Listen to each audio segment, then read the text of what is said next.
Bonjour, voici l'essentiel de l'info de cette dernière semaine de mai. L'actualité du 30 mai au 2 juin, c'est tout de suite dans l'hebdo. Cette semaine de 4 jours a commencé avec le retour de la chaleur et avec elle, certains commencent à s'inquiéter d'une nouvelle sécheresse. Les conséquences sont multiples et parfois méconnues. Plusieurs propriétaires ont par exemple vu des fissures apparaître le long de leur maison. Avec la sécheresse de 2022, plus de 2000 maisons ont été touchées par le phénomène en Vendée. La préfecture a déjà fait une demande pour une reconnaissance de catastrophe naturelle. Ce décret aiderait les sinistrés à se faire indemniser par les assurances. Les explications dans ce reportage. Chez Martine, elles sont apparues cet été après une longue période de sécheresse. Nous avons des fissures un peu partout, autour des fenêtres. Celle-ci qui descend jusqu'en bas et qui fait tout le mur, là, tout le pan de mur. Ces fissures sont dues au mouvement des sols lors de sécheresses prolongées. Au total, une quarantaine se sont dessinées le long de sa propriété de l'île d'Olonne. Ça tombe même du plafond. Tout à l'heure, j'ai un petit bout dans la pièce là-bas, j'ai un petit bout qui m'est tombé sur la tête. Donc on s'inquiète un peu parce que si on a encore des étés très secs, on ne sait pas ce que va devenir toutes ces fissures.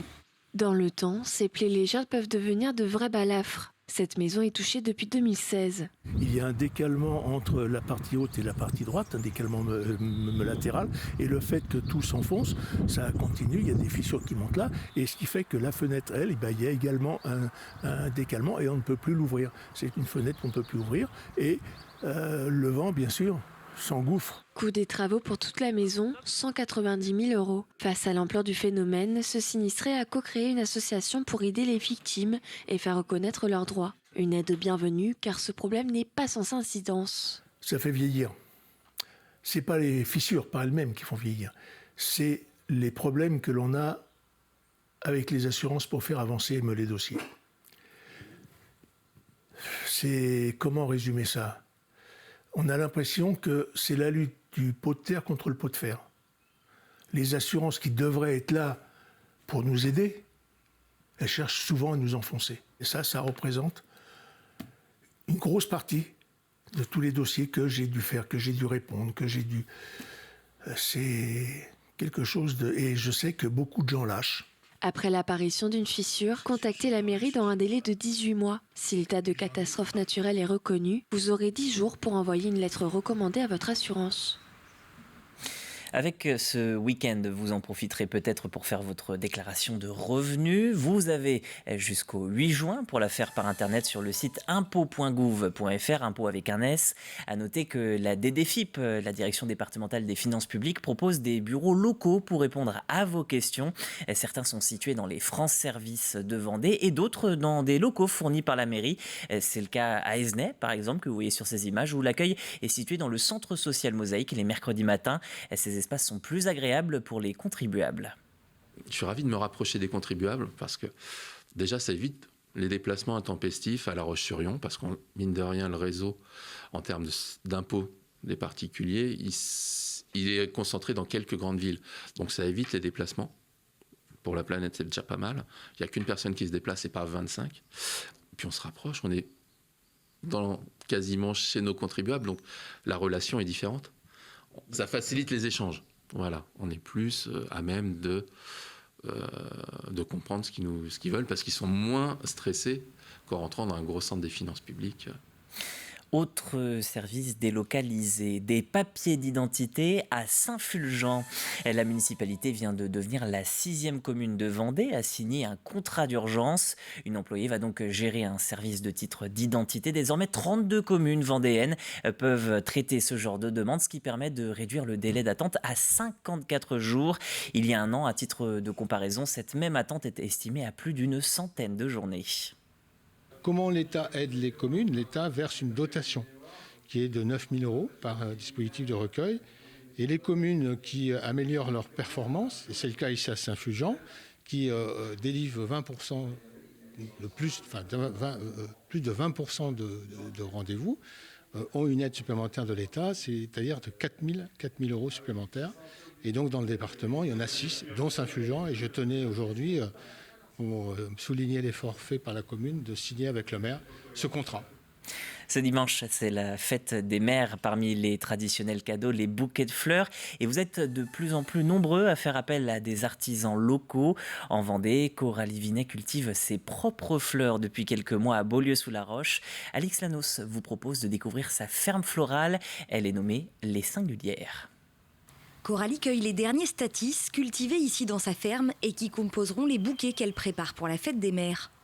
C'est sa première depuis qu'elle a repris cette ancienne ferme maraîchère et c'est un rendez-vous à ne surtout pas manquer. Alors là, on se pose plus de questions, on récolte tout ce qui est en fleurs. Donc la récolte se fait sur 2 jours.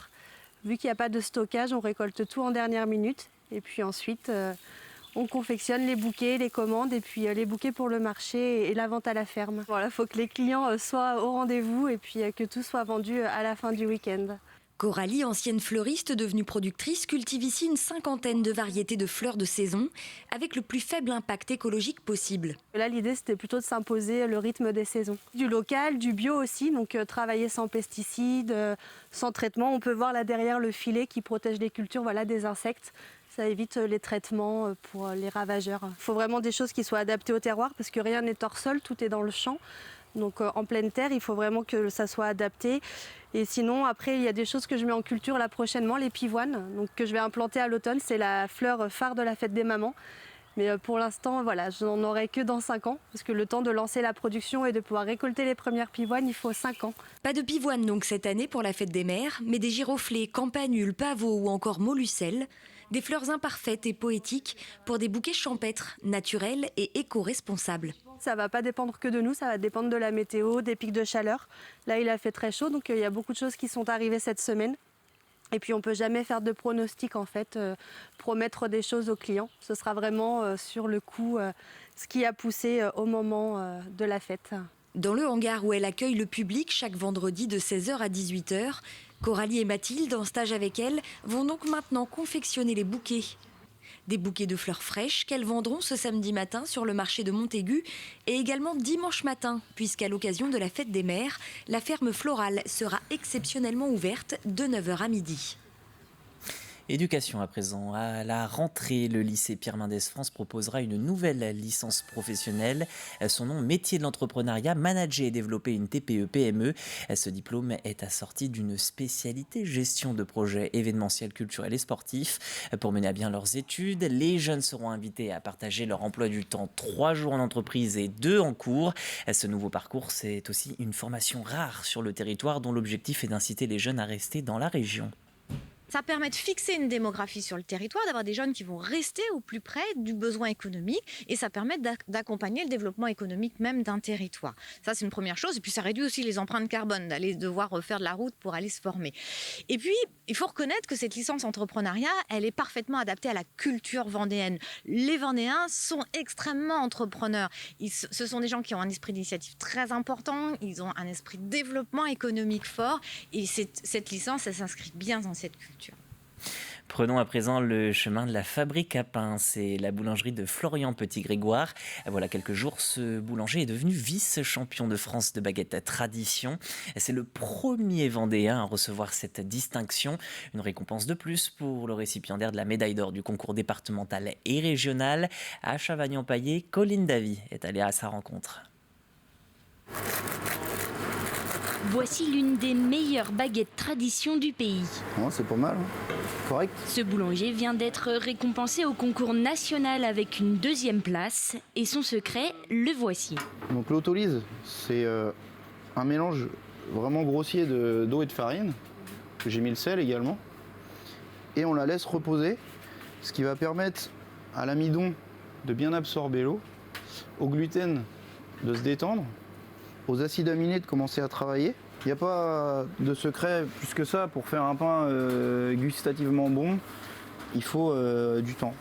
Il faut que la pâte ait le temps de se reposer, qu'elle ait le temps de fermenter. Fabrication de la pâte, repos, découpage, roulage.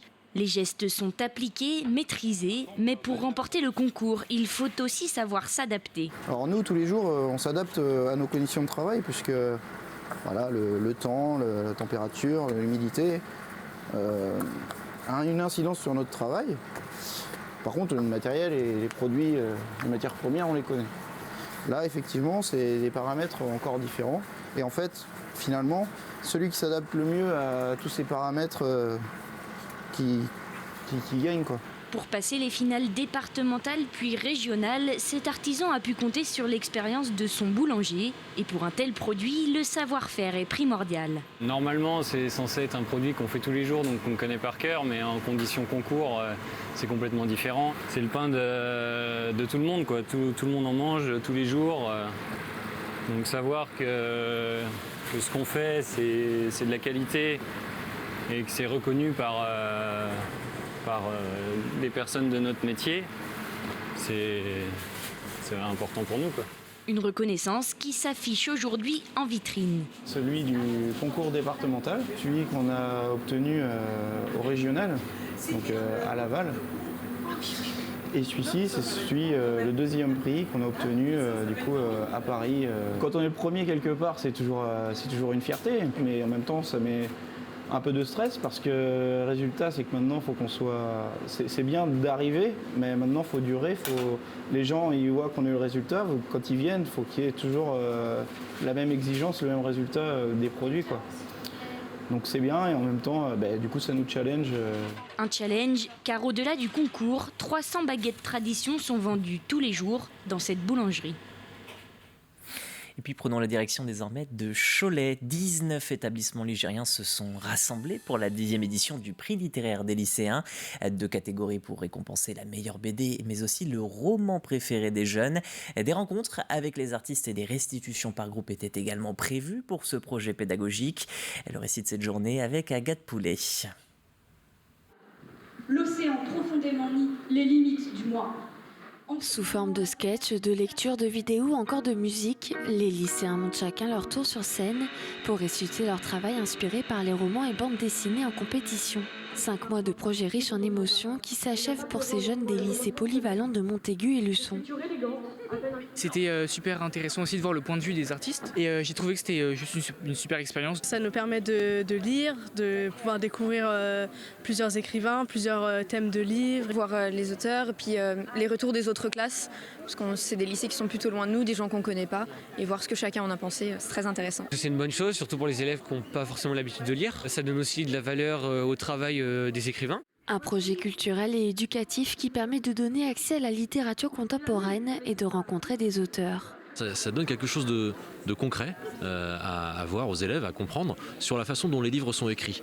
Et quand on partage et qu'on pose des questions à des auteurs qui viennent nous révéler la façon dont c'est venu dans leur tête et dont c'est venu dans leur travail, c'est quelque chose d'extrêmement enrichissant.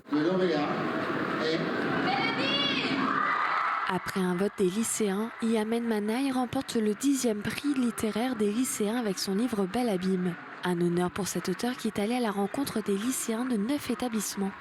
Les lycéens ne sont pas l'audience à laquelle on est habitué dans les festivals littéraires, dans les médiathèques.